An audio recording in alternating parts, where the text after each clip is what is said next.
cuando nos han dicho muchas veces qué es lo que tengo que hacer para liderar bien, acabo fingiendo un personaje. O sea, yo puedo liderar, pero no me puedo dejar a mí por el camino. Y ahí viene cuando debería empezar a escuchar a mi cuerpo, si es que no ha gritado antes. Es que el cuerpo habla antes que nuestra mente. Esto está demostradísimo.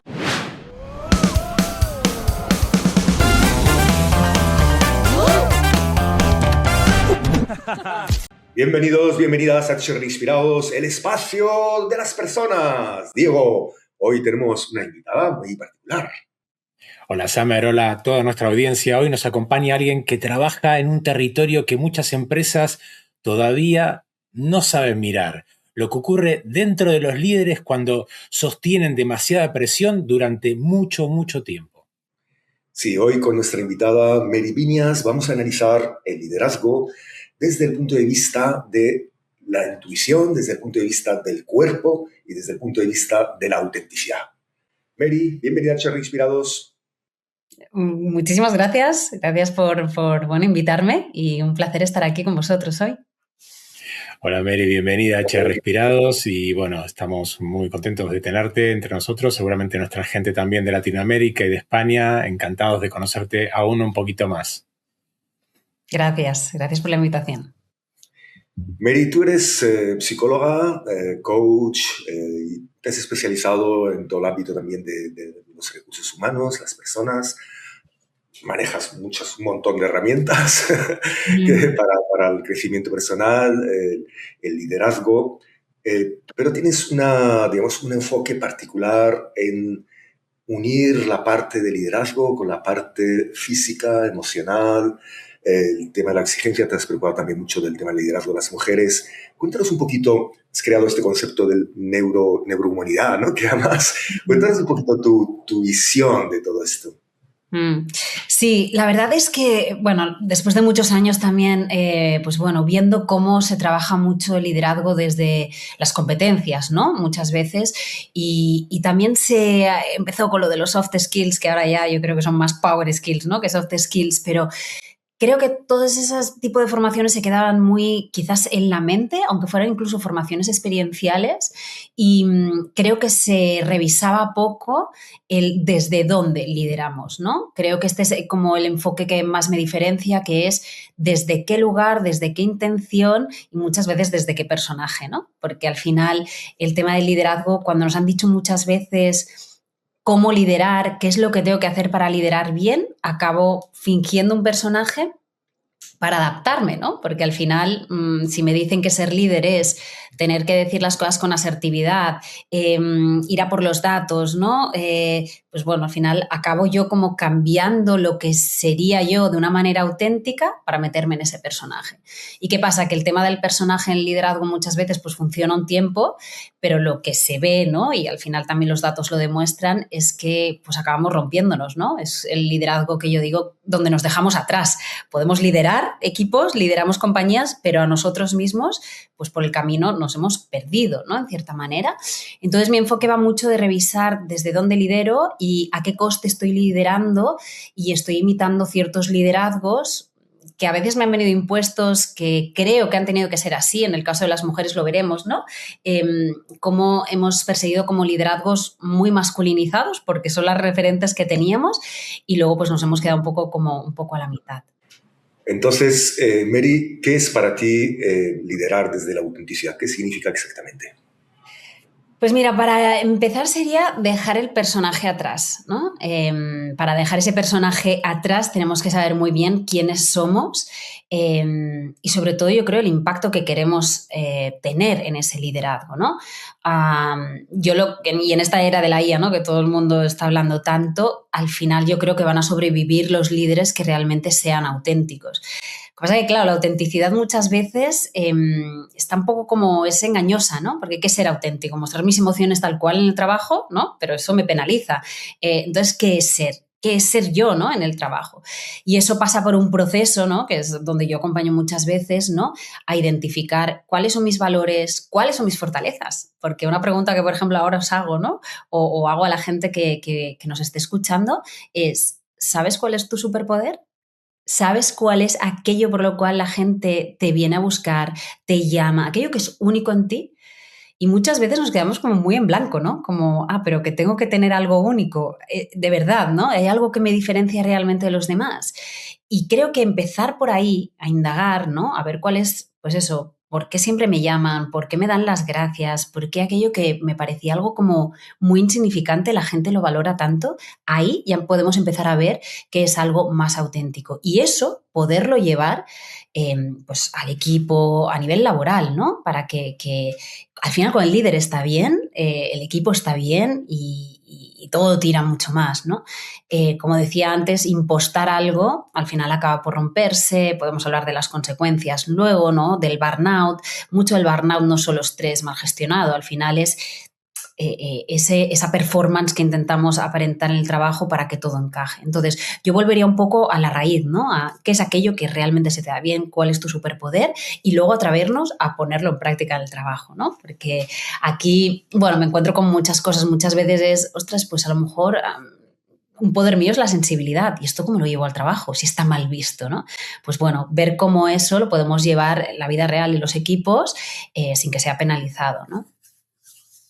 Y será eso, tenía otra pregunta, pero en línea con lo que estabas diciendo, ¿será por eso que tenemos que descubrir, ¿no? Aquello por lo que realmente nos están pagando mes a mes, ¿no? Aquello que nos distingue realmente, ¿no? Lo que pasa es que a veces es un poco complejo, como estabas diciendo tú, en el día a día, darse cuenta realmente qué es el factor diferencial que tenemos para aportar, ¿no? Claro, es que me contrataron por unas cualidades técnicas seguramente, me han dado muchas competencias también, pero ¿qué es lo realmente mío? Y yo lo que estoy viendo cuando ya esa persona, ¿no? Ya llega pues, a puestos de liderazgo, de mucha responsabilidad, es que por el camino muchas veces se han perdido, ¿no? Porque se han adaptado a lo que toca o a lo que le han pedido. A veces son puestos que te han venido y que no puedes decir que no. Y ahí me he tenido que adaptar porque tengo que conseguir ciertas competencias que igual antes no tenía. Y todo lo de las competencias está muy bien, pero ¿qué es aquello que te hace diferencial? O sea, que otra persona no podría hacer en tu mismo puesto. Y eso es lo más difícil porque ni tenemos tiempo muchas veces de descubrir eso. Sí que en procesos a veces de coaching de empresas se puede llegar a descubrir, pero no tenemos tampoco el momento de parar, ¿no? Creo que otro de los momentos donde ahí hay fricción y esto es lo del cuerpo, ¿no? Que hablábamos un poco al principio, es cuando nos damos cuenta de que nos empieza a crujir todo, ¿no? Que el cuerpo se nos rompe, pensamos que es estrés, pero muchas veces es esa parte de que digo del personaje, de que el personaje ya no se puede sostener más. Entonces, ¿qué hacer? ¿No? Pues ahí es como parar y decir, bueno, un momento, ¿quién soy yo? ¿Cuáles son mis valores? Y otra vez, ¿no? ¿Desde dónde tomo las decisiones? Muchas veces las tomo por miedo, estoy aplicando quizás una agresividad o una asertividad dura porque es lo que se espera de mí, pero esa no soy yo, ¿no? Entonces, cuando hay esa incongruencia, que muchas veces no queremos verla, ahí también te está dando una pista de que ese no es tu auténtico liderazgo, ¿no? Incluso mucha gente trabaja años y años para llegar a esas posiciones de liderazgo y luego se encuentra que descubren que no es lo que estaban buscando porque la presión los puede, porque no es lo que se imaginaban, ¿no es cierto?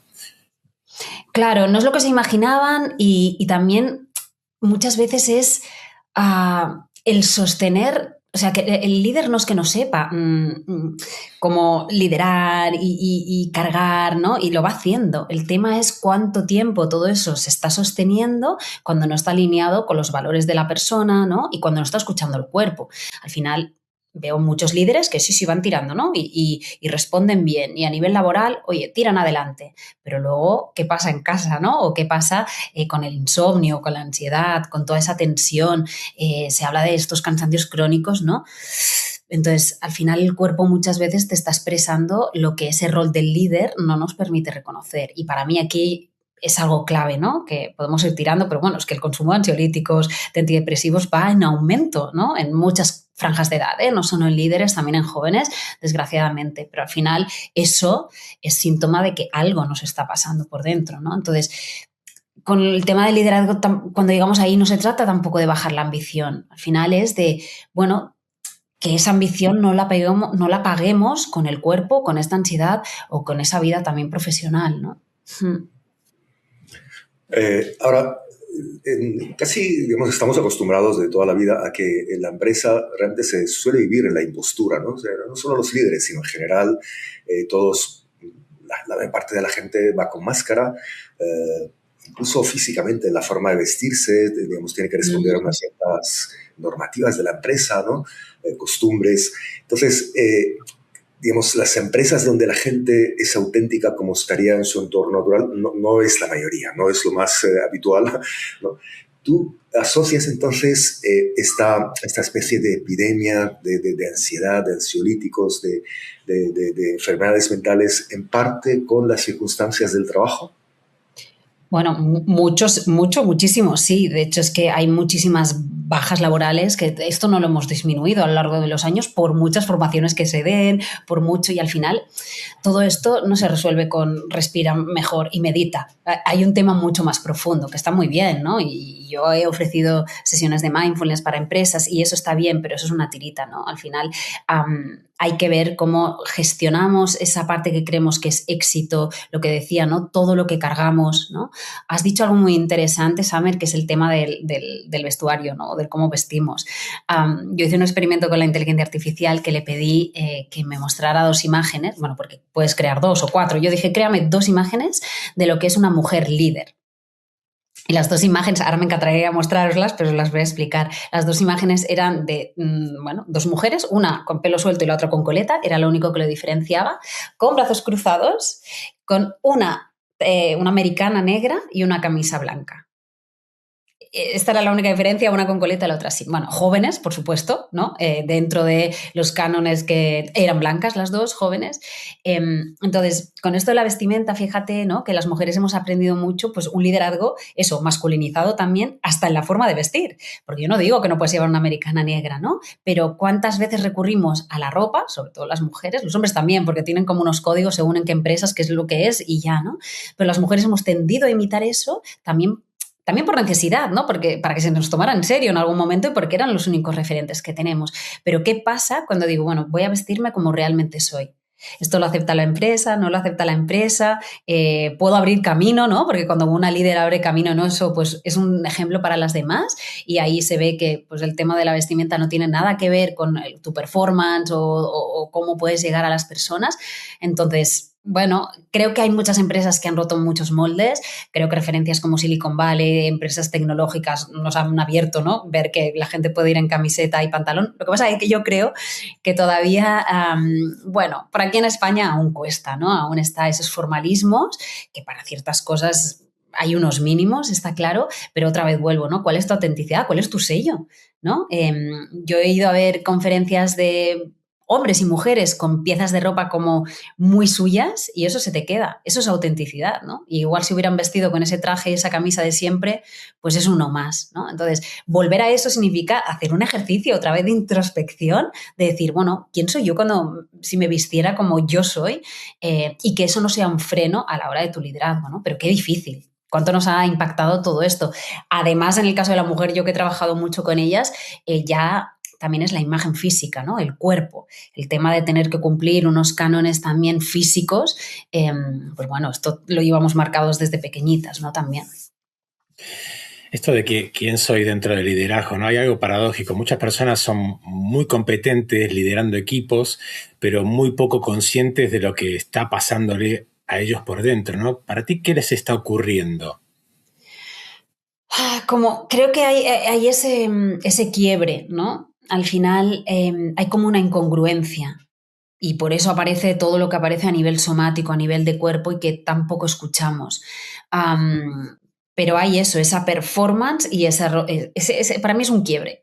Es como yo digo, que mi claim es intentar liderar sin dejarse atrás, ¿no? O sea, yo puedo liderar, pero no me puedo dejar a mí por el camino. Y ahí viene cuando debería empezar a escuchar a mi cuerpo si es que no ha gritado antes, ¿no? Al final, todas estas bajas que vemos, todos estos números que vemos, pues bueno, es demasiado tarde, ¿no? Muchas veces, y es cuando se pide la baja pues por depresión, ansiedad, porque pasaba algo. El trabajo es previo y ahí cuando digo mucho de escuchar al cuerpo es escucharlo de verdad, si es que el cuerpo habla antes que nuestra mente. Esto está demostradísimo, ¿no? Que esa parte incluso más de intuición que la sentimos hombres y mujeres por igual, lo que pasa es que se nos etiqueta a las mujeres que somos más intuitivas, pero para nada, o sea, al final todos lo podemos sentir. Y es esa vibra que muchas veces ni escuchamos porque todas las decisiones empresariales parece que tienen que ser muy racionales y mentales. Y con eso no digo dejar a un lado el Excel, pero sí incorporar esta parte que tu cuerpo ya sabe. Si es que ya lo sabes, vosotros cuando entrevistáis a alguien y ya tenéis una vibra, cuando incorporáis a alguien a un equipo, lo mismo, ¿no? Entonces, escuchar esa parte no se puede si está en colapso. Si nuestro sistema nervioso está todo el rato en alerta, que es como normalmente está, cuando todo es urgente, cuando hay mucha hiperexigencia y poca escucha, ¿no? Entonces, estamos como con esa urgencia, hiperexigencia, autoexigencia, ¿no? Ya no solo con los demás, sino yo también conmigo misma, esa rapidez de todo, porque todo va muy rápido, ahí mi cuerpo queda totalmente como bloqueado y ahí hay muchísimas respuestas. Yo hay un ejercicio que a veces propongo y lo he propuesto en formaciones, que es ante una decisión, imaginad, ¿no? Ahora, y esto lo pueden hacer también quien nos escuche, que tengan que decidir entre A o B, ¿no? Una decisión, lo que sea, A o B, decido esto o esto. Como que cierren los ojos, ¿no? Y piensen solo ahora en esa opción A, que la piensen mucho, ¿no? Que la sientan en el cuerpo. Imaginad que ya hemos tomado esa decisión A. Y entonces me quedo mucho en el cuerpo pensando como si ya he tomado esa decisión. Y me pongo a fijarme en qué siente mi cuerpo. Siente tensión, siente alivio, de repente se ha bloqueado la mandíbula, mis hombros pues se han puesto como más duros o no, o se han relajado, ¿no? Y experimentar un poco qué pasa cuando en mi mente yo ya he decidido A, en mi mente y en mi cuerpo, ¿no? Y luego hacemos lo mismo con la decisión B. Vale, imaginaos que la A ya no existe, he tomado la decisión B, ¿no? Ante este problema que tengo y vuelvo a hacer lo mismo, ¿no?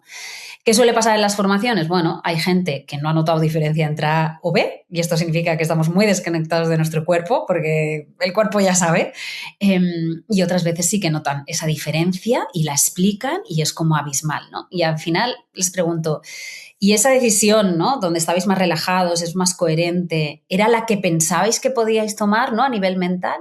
Y era como un sí, ¿no? O sea, coincide muchas veces. A veces es un no, porque la mente, los números te dicen que no, pero tu cuerpo te dice otra cosa y ahí hay que ver, ¿no? Pero este pequeño ejercicio, a veces son 3 minutos, 5 minutos, te abre unas posibilidades infinitas, pues para no caer en lo que estamos diciendo, en esa rueda de no me escucho y yo tiro, porque hay que tirar, podemos todos, ¿no? Pero ¿a qué precio, no? Que es el que estamos pagando. O sea, lo que estás recomendando, si te entiendo bien, Mary, es cuando tenemos que tomar una decisión, quizás una decisión importante, es escucharnos, digamos, visualizar cómo nos vamos o cómo nos sentimos si tomamos una decisión u otra y escuchar a nuestro cuerpo a ver qué es lo que de forma intuitiva nos está diciendo, ¿correcto? Totalmente, Samer. Al final liderar, que es tomar muchas decisiones, pasa por el cuerpo. Es que no podemos liderar sin pasarlo todo por el cuerpo, ¿no? Y como digo, no digo dejar la parte racional, hay muchas decisiones empresariales que se tienen que tomar desde ahí, pero puedo empezar a probar, a jugar en decisiones más pequeñas y ¿qué me dice el cuerpo? Si es que esto lo hacemos casi cada día inconscientemente, ¿no? A veces puedo elegir un puesto de trabajo u otro, los números me dicen, los pros y contras me dicen que sí, ¿no? Todo pros, los contras, pero hay una sensación de, ¿no? Bueno, simplemente escuchar esa parte y el cuerpo todo el rato te está hablando, pero no, en esta sociedad nunca nos han enseñado, ¿no? Cómo a desarrollar esa parte más humana y siempre digo que al final solo escuchamos al cuerpo cuando nos duele demasiado, ¿no? Cuando ya está gritando durante mucho tiempo. Entonces, que lo utilicemos para las dos cosas, ¿no? Para ver si ya estoy en un estado donde mi sistema nervioso ya ha colapsado, ahí lo puedo escuchar, pero también para nuestro beneficio, para hacerle preguntas, para decir, oye, yo estoy bien aquí, esta decisión es la correcta. Y al menos, igual la primera vez que me pregunto a mi cuerpo no hay nada, y hay silencio, pero es un entrenamiento, ¿no? También de ir al cuerpo. El liderazgo pasa por el cuerpo, no podemos olvidarnos de eso, ¿no? En tu relación que tienes con los directivos actualmente, de trabajar con ellos, estos tipos de temas, ¿qué te encuentras? Porque claro, probablemente muchos de ellos estén trabajando todos estos temas interiormente, estén reincorporando o incorporando todos estos temas, pero ¿qué se encuentran en sus organizaciones? ¿Se encuentran que eso se está viviendo de igual manera que su proceso de autodescubrimiento, por llamarlo de alguna manera, en el liderazgo, o realmente se encuentran en una casa donde ya no pertenecen y necesitan prácticamente huir de ese lugar? Qué interesante, ¿no? Porque a veces cuando inician procesos de coaching dentro de la empresa se dan cuenta de que no quieren estar más en la empresa, ¿no? Y es un coach, esto pasa muy, muy a menudo, ¿no? Y es un proceso que les paga la empresa y ahí se dan cuenta de que de que han descubierto pues, que quieren otro tipo de... que allí ya no encajan, ¿no? Pero sí que también me encuentro, bueno, con directivos con los que se les respeta mucho, pues bueno, esta escucha, ¿no? El decir, oye, yo ya no me siento más aquí, he descubierto que yo sería más buena en este puesto de trabajo o realizando esto, o cuando descubren, ¿no? Este es mi punto fuerte, búscame un sitio donde pueda desarrollarlo. Y eso es una maravilla cuando la empresa también te lo ofrece, ¿no? Decir, vale, te hemos encasillado aquí, pero ya llevas un recorrido, una trayectoria, ahora acabas de descubrir que tu punto fuerte es el escuchar, el innovar, vamos a moverte, ¿no? Y eso también gracias a un proceso de descubrimiento es maravilloso cuando la empresa va alineada y te ofrecen esa posibilidad. Pero muchas veces está esa fricción, ¿no? De decir, ostras, he descubierto que yo también he cambiado, ¿no? Y cuando llevamos muchos años en la empresa no somos la misma persona tampoco. ¿Y ahora qué hago con esto? Porque a veces las empresas, bueno, a veces no, las empresas, la cultura cuesta mucho más de cambiar que la misma evolución de la persona, ¿no?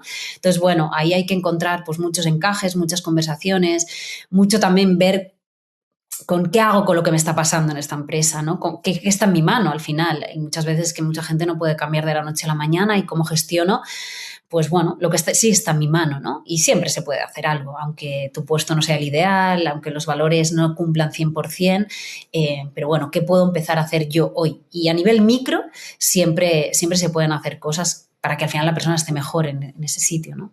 En ese lugar. Mary, tú hablas mucho de la relación con el cuerpo, con el propio cuerpo, tanto para liderazgo como en general, ¿no? Y también, digamos, muchas veces has hablado de cómo utilizamos, o sea, de la misma forma que tomamos antidepresivos o ansiolíticos, también a veces utilizamos la comida como una terapia para calmar nuestra ansiedad, ¿no? Y tú has hablado de este tema de cómo nos relacionamos con la comida, con la propia autoimagen, particularmente las mujeres, pero en general, ¿no? ¿Cuál es tu enfoque respecto a que tú criticas a veces, digamos, la excesiva preocupación por comer demasiado, por la figura, digamos, corporal, la imagen? Pero por otro lado hay mucha gente que está, digamos, este tema de la comida, pues le preocupa, y le preocupa no estar en forma, le preocupa no tener una figura atractiva. ¿Cuál es tu visión sobre esto? Bueno, esto da solo para un podcast entero, pero vamos a resumir. Bueno, yo he estado durante muchos años, sobre todo acompañando a mujeres, porque es un tema que afecta por estadística a más mujeres. Eso no significa que no afecte a hombres, por supuesto, sobre lo que es la relación con la comida. Yo soy psicóloga, como hemos dicho, ¿no? Y no soy nutricionista, por tanto, nunca entro en lo que comen o que es bueno o es malo. Al final, aquí hay tantas teorías, ¿no? Sino en la relación con la comida. Y lo que he visto durante tantos años es que la relación con la comida al final es un síntoma de cómo tú estás por dentro, ¿no?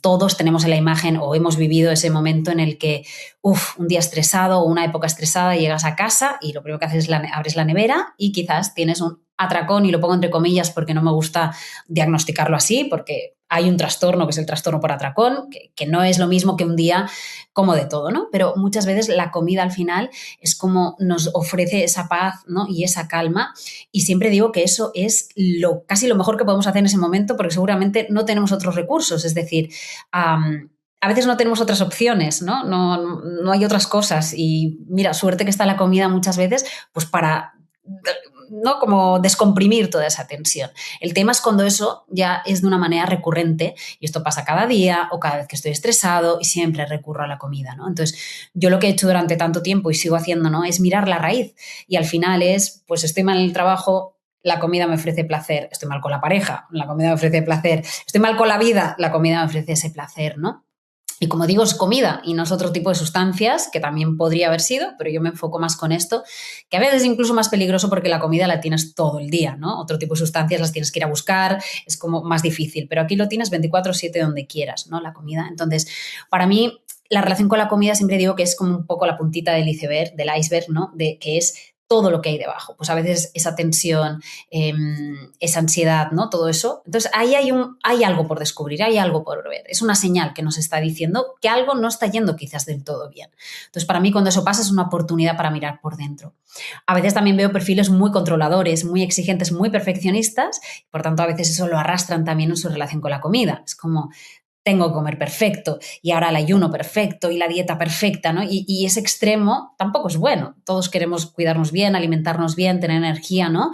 A través de nuestra alimentación. El tema es cuando también se convierte, pues eso, en una fuente de control, ¿no? Y respecto a la parte más de imagen, pues bueno, hay como mucha...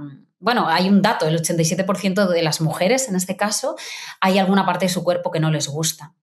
Y eso, bueno, hay estudios que se hicieron después de la pandemia, cuando había como muchas reuniones a través de Zoom, a través de estas plataformas, donde se reportaba que, bueno, no nos podíamos mirar a nuestra pantallita, a nuestro cuadradito, porque descubríamos cosas de nosotras, de nuestra cara, que no nos gustaban, mucho más, ¿no? Que antes de la pandemia, donde estas reuniones pues eran más físicas, pero tú no te estabas viendo todo el tiempo, ¿no? Entonces, bueno, el 87% de las mujeres no les gusta algo en su cuerpo, esto también hace que les impacte en su lugar de trabajo. Como digo, hombres también aquí incluidísimos, quiero decir que también pasa, pero esto sí que en casos reales he visto cómo pues, mujeres se les ha promocionado, ¿no? Y en mis sesiones me decían, Mary, me han promocionado, yo felicitarlas y que me dijeran, no, Mary, es que a partir de ahora voy a tener que grabar vídeos internos para la empresa y yo no me puedo ver en vídeo. Es que no me soporto, ¿no? Por lo que sea, porque mi cuerpo es diferente, porque a lo mejor es más grande, porque no se ajusta a la idea que esa persona tiene de mujer líder o de éxito, ¿no? Entonces, claro, aquí veo como eso es otra losa que tenemos que pesa muchísimo, que nos hacemos más pequeñitas, que nos exponemos menos, que el hecho de mostrar nuestro cuerpo muchas veces pues, nos incomoda mucho más y, por tanto, si ocupamos menos espacio a nivel físico, también vamos a ocupar menos espacio en reuniones, en puestos de visibilidad, ¿no? Entonces, bueno, esto es algo como para revisar todas, ¿no? ¿Cuánto nos afecta esto? ¿Cuánto tiempo, pues a lo mejor he estado más pendiente del cómo se me verá que de lo que voy a decir, ¿no? Y bueno, al final todo eso son micro agresiones que nos hacemos a nosotras mismas, ¿no? O a nosotros mismos y que afectan en nuestro desarrollo profesional, sin duda, ¿no? Este es un tema para un podcast entero. Sumando a la parte social, te hago una reflexión que me viene a la mente y la escuché en una persona esta semana. Estamos en un momento donde todo el mundo está cansado. Le preguntas a un niño, está cansado. Le preguntas a un adolescente, está cansado. Le preguntas a un adulto, está cansado. Evidentemente, cuando ya le preguntamos a un abuelito, lógicamente está cansado, pero vivimos cansados. Entonces, ¿qué está sucediendo? ¿Qué es lo que nos está impactando para que el común denominador sea el cansancio? No tengo ningún estudio hecho, Diego, me encantaría tener la respuesta como conversación abierta, te lo lanzo. Sí, me encantaría, ¿eh? Voy razonando mientras me ibas preguntando y puedo tener como mis hipótesis. Lo primero que me ha venido es, o a diferencia de otras generaciones con lo que está pasando ahora, es la vorágine con la que vivimos desde ya los niños pequeños, ¿no? Se les apunta 1000 extraescolares, yo creo que el hacer más todavía está bien visto, el no parar no está bien visto, por tanto seguimos en esa rueda y creo que hay mucha pantalla y poca naturaleza. Entonces, así como me ha venido muy claro, ¿no? Creo que necesitamos más tocar aire libre, no nos da el sol apenas. Si contabilizáis las horas al día o minutos que os da el sol, es que no existe si no lo provocas, ¿no? Entonces, es un agotamiento también que incluso ya es físico. Entonces tomamos la vitamina D en pastilla, pero porque no podemos salir a respirar. Y esto ya pasa desde pequeños, si es que las escuelas ya están hechas así, ¿no? Entonces yo creo que otras generaciones anteriormente estarían muy cansados a nivel laboral porque quizás sus trabajos eran más físicos, pero yo creo que disponían de otro tiempo, no sé, otro ambiente, ¿no? No esta exigencia constante tampoco del tener que hacer. Incluso ahora, ¿no? Yo que estoy muy sensibilizado con el tema del autocuidado, el autocuidado se ha vendido como otra herramienta más de exigencia. Se te impone cómo tiene que ser tu autocuidado, ¿no? Tienes que ponerte esas velas en la bañera, ¿no? O al menos lo que se ve en Instagram, ¿no? Como todo lo que tienes que hacer y hay veces que es no hacer nada y estar contigo, cosa que no nos permitimos. Y yo creo que antes las personas tenían tiempo para estar consigo mismas, quizás resolvían más cosas y más conflictos internos y eso les permitía estar mejor, ¿no? Ahí como te lanzo mi hipótesis o especulación de lo que creo que puede estar pasando. Hombre, desde luego, Mary, es verdad que vamos a un mundo cada vez más artificial. Bueno, o sea, ya es artificial desde hace mucho tiempo, ¿no? No se parece a nuestras circunstancias en las cuales evolucionamos como ser humano, ¿no? Pero cada vez, digamos, se moderniza más, se tecnifica más, hay más tecnología y lo que dices tú de tener contacto con la naturaleza cada vez es un poco más raro, ¿no? Ahora, esto no parece que vaya a cambiar, ¿no? Más bien parece que el mundo va a ir a más tecnología, más artificio, menos contacto con la naturaleza, ¿no? Y nosotros quizás es verdad que de pequeños, pues a lo mejor, según cuando nacieses, pues tuviste algo más de, menos pantallas, algo más de contacto con la naturaleza. Hoy no, hoy la gente de los niños desde pequeñitos ya están ahí con sus pantallas de todo tipo y van a seguir así para siempre, ¿no? ¿Tú eres optimista o eres pesimista respecto a cómo va a evolucionar el mundo? Ojalá tener aquí, ¿no? La bola de cristal. Pero mira, hoy me pillas en un día optimista. Quiero creer que todo lo de la IA, y yo soy muy fan de la IA para muchas cosas, y me encanta la innovación, investigo mucho y la siento muy de cerca, pero creo que esto hará un boom, ¿no? De decir, tanto artificio ya no va a poder ser, y creo que se va a valorar mucho más lo humano y el contacto físico. Y esto es algo que yo ya, incluso a nivel personal, pero que puedo compartir con otras profesionales, que yo durante un tiempo me he dedicado mucho, pues bueno, al one-to-one, a las formaciones, pero durante un tiempo que viví en Estados Unidos todo lo hacía online, no hacía formaciones presenciales, entonces todo mi negocio era online. Vendía cursos online, programas online, encuentros online, todo esto fue un boom. Y ahora está así, pero no en mi caso, en muchos, porque la gente creo que hay como un hartazgo ya de las cosas, del consumo de productos online. No digo que haya muerto todo lo online, pero ha habido como, ¿no? Más para abajo. ¿Y qué estoy viendo que sí que sube? Lo presencial, los retiros, las experiencias, el contacto. La gente quiere gente otra vez, ¿no? Las tribus, el vamos a experimentar esto.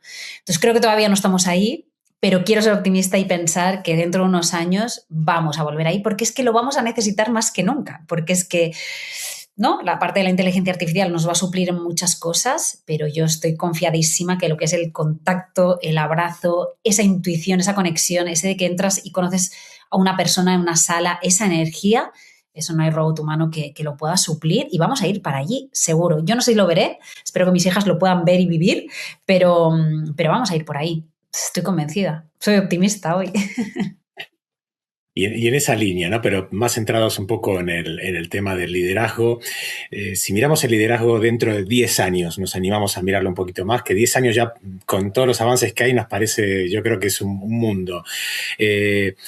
Valga la ronda, con todo este tema de la tecnología, los algoritmos, la velocidad, ¿qué cualidad humana para ti va a ser más importante que nunca? Justamente dentro de lo que llamamos liderazgo. A mí me viene una palabra que es de las que hemos dicho ya al principio, es las que intento trabajar, que es la autenticidad. Pero es que, claro, yo trabajo muchas veces y digo el liderazgo humano, ¿no? ¿Qué es el liderazgo humano? Si somos los humanos lo que lo hacemos, pues lo que más nos aleja de la tecnología. Y la tecnología no es auténtica. Por tanto, todo esto pasa, ¿no? Y casi cerramos con lo que hemos empezado, ¿no? Con el conocerte muy bien, cuál es tu superpoder, llevarlo allá a tu máxima expresión, donde estés en tu puesto de trabajo, que tu equipo se empape de eso de ti, porque es lo que te hace único. Y lo demás va a caer. Si es que al final o vamos a caer por salud, porque estamos otra vez como intentando imitar un liderazgo que no es nuestro, o vamos a caer pues, por cansancio, porque no conectamos con realmente quién soy yo y desde dónde estoy liderando. El desde dónde es súper importante, porque eso, lidero desde el tengo que hacer esto, se me exige hacer esto, se espera de mí esto, o lidero desde realmente mi autenticidad, ¿no? Que es conocerme muy bien, pero no puedo ser auténtico si tampoco me conozco, si no sé en qué es fácil, donde hay ese flow, ¿no? Entonces, para mí pasa por ser eso, auténticos, y yo me imagino un liderazgo como muy, lo he dicho antes, ¿no? Como muy de tocar, muy de estar, muy de escuchar, porque es lo que más vamos a necesitar, ¿no? Pero Mary, incidiendo un poquito en este tema que has comentado de la presencialidad o lo virtual, ¿no? Lo comentábamos también antes en la primera parte de la entrevista, es decir, el hecho de que tú estés físicamente, digamos, en una empresa, aunque estés físicamente al lado tengas otras personas, puede haber una distancia enorme, la gente no suele tocarse tampoco, no suele haber un contacto físico, ¿no? Es decir, y lo que contamos antes, vas con tu uniforme, vas con tu máscara, incluso en la formación que tú has dicho, en el aprendizaje, ¿no? Es decir, el hecho de que tú estés en un aula, por ejemplo, tradicionalmente con un profesor ahí hablando, tampoco te garantiza ni un contacto físico, cercanía ni nada, ¿no? No es mejor eso que hacer un curso online. Por otro lado, es decir, es inevitable que este mismo podcast, por ejemplo, ¿no? Es decir, no lo podremos estar haciendo presencialmente porque estamos en diferentes lugares del mundo y nosotros entrevistamos a gente de todos lugares, pero el aprendizaje igual y la organización igual. O sea, hay muchas empresas donde la gente está en diferentes lugares del mundo, ¿no? Entonces, es imposible ese contacto físico y tendrán que buscarlo en su vida privada o en otros ámbitos que no sean el trabajo. Es decir, porque no podemos evitar esa virtualidad y tampoco, como decía, la presencialidad nos garantiza lo contrario.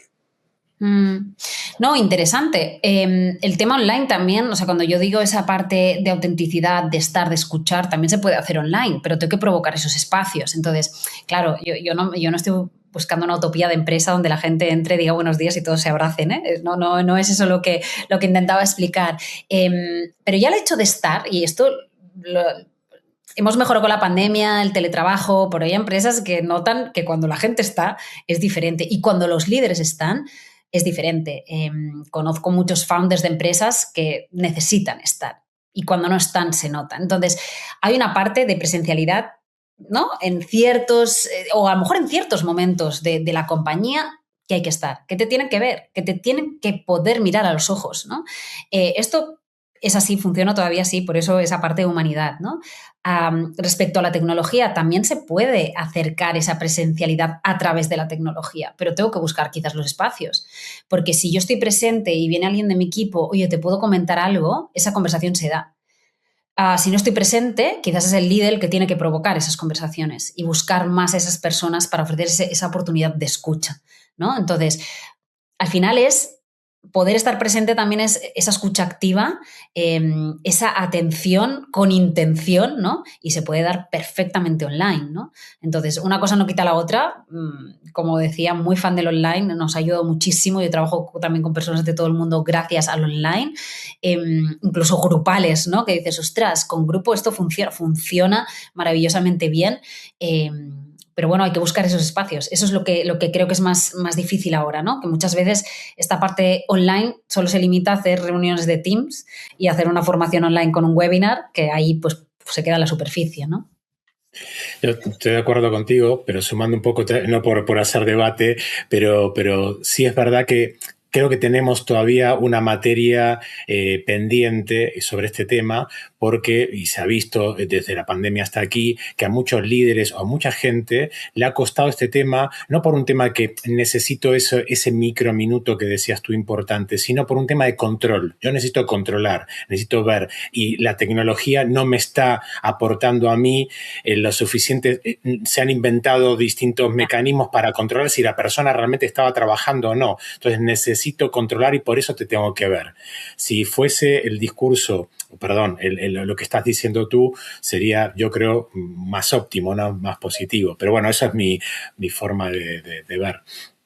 No, totalmente digo, al final aquí, pero eso a mí me habla de un liderazgo muy controlador, ¿no? Y entonces, claro, ahí hay que ver qué dice eso de ti cuando necesitas controlar tanto que la gente esté sentada en una silla o no, o ver qué es lo que haces o no. Eso habla más de ese líder que tiene esa, ¿no? Como esa fricción. Claro, para mí un líder, lo que se dice en una definición de líder, debería como confiar en su equipo, ¿no? El control pasa por otros. No sé, es bueno, como dices, podríamos abrir un debate, pero creo que ahí sería algo como para que ese propio líder se preguntara qué me pasa a mí con el control, ¿no?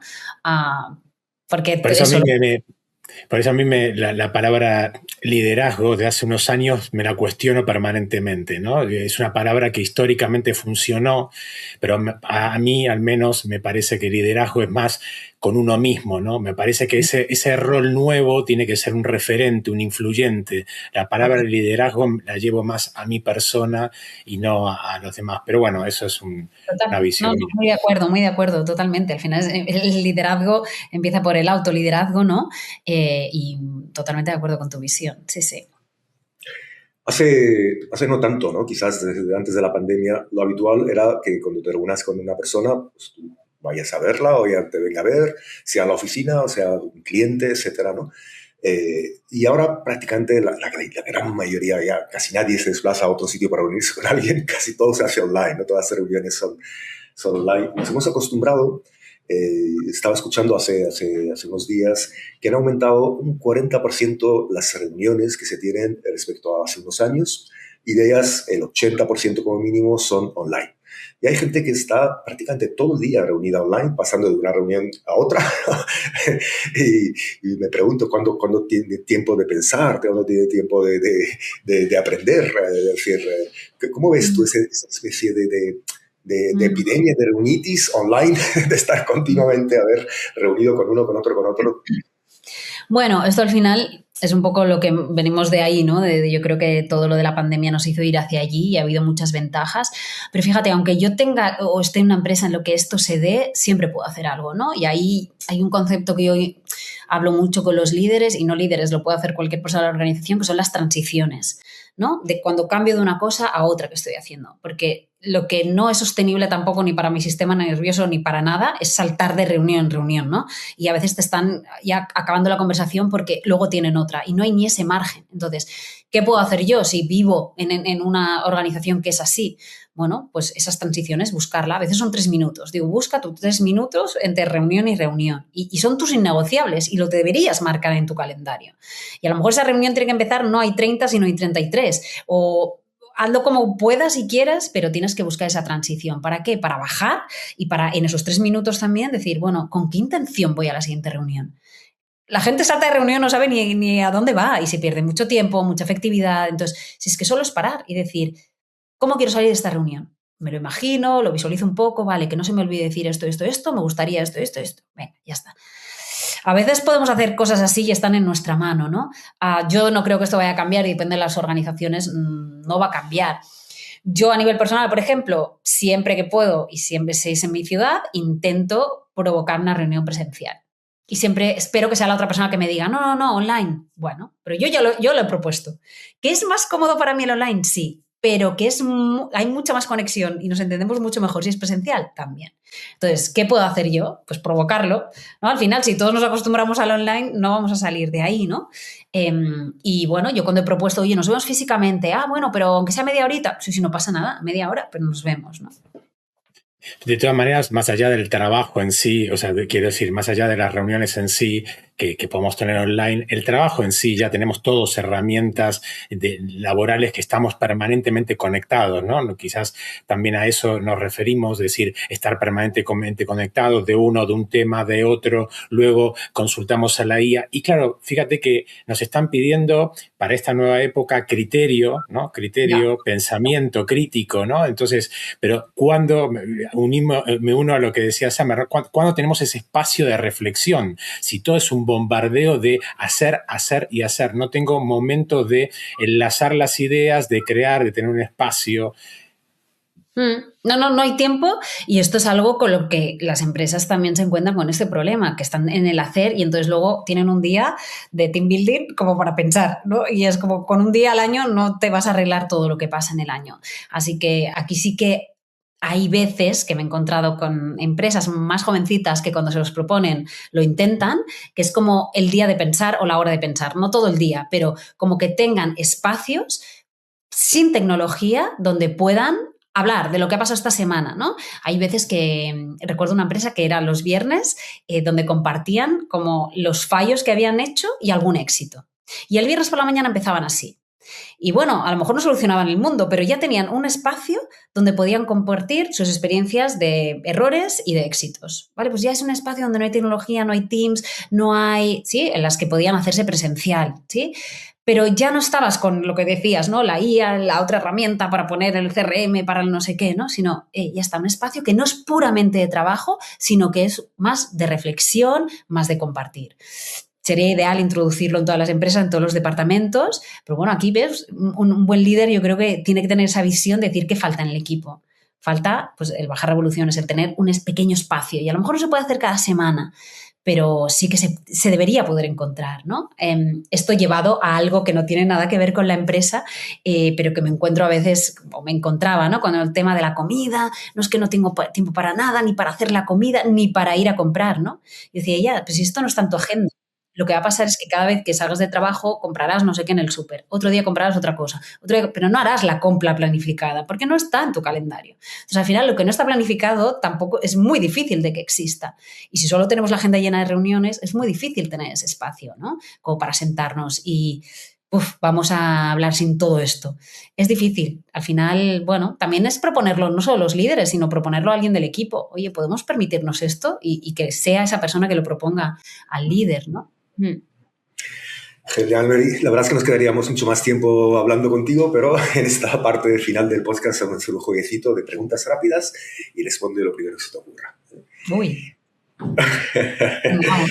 ¿Cuál es el momento del día donde tú te puedes encontrar contigo misma? Wow. Cuando está todo el mundo durmiendo, muy por la mañana. Algo pequeño que te ayuda a volver a tu centro cuando el día se complica. La respiración. Una respiración que yo le digo la de la montaña, que es respiro, respiro, respiro hasta llenar los pulmones y cuando no puedo más, respiro 3 segundos más y luego bajo. ¿Alguna norma que tengas tú respecto a la comida para ti misma? Súper flexible. Flexibilidad y escuchar a mi cuerpo, que es lo que necesita mi cuerpo en este momento. Un lugar donde tu mente descansa de verdad. Mirando al mar. Un mensaje a la juventud. Wow. Me sale decir, pues mira, quizás por lo que hemos hablado, ¿no? Como menos pantallas y más aire libre. Liderar hoy debería ser... Liderar hoy debería ser auténtico y revolucionario. Y para finalizar, Mary, ¿algo que te haga todavía particular ilusión? ¿Algo que me haga? ¿Perdona? Mucha ilusión, que suceda, algo que quieras que suceda, que te ilusione mucho. Wow, muchas cosas. A nivel personal, muchas. Pues yo diría como que las mujeres puedan liderar desde esa autenticidad sin tener que imitar patrones masculinos y que cada vez haya más mujeres líderes, quizás. Seguro que tu deseo se va a cumplir, Mary, ya se está empezando a cumplir. Muchísimas gracias por este tiempo que nos has dedicado y la verdad ha sido muy, muy interesante todo lo que has aportado. Gracias a vosotros, un placer. Muchas gracias. Gracias, chao.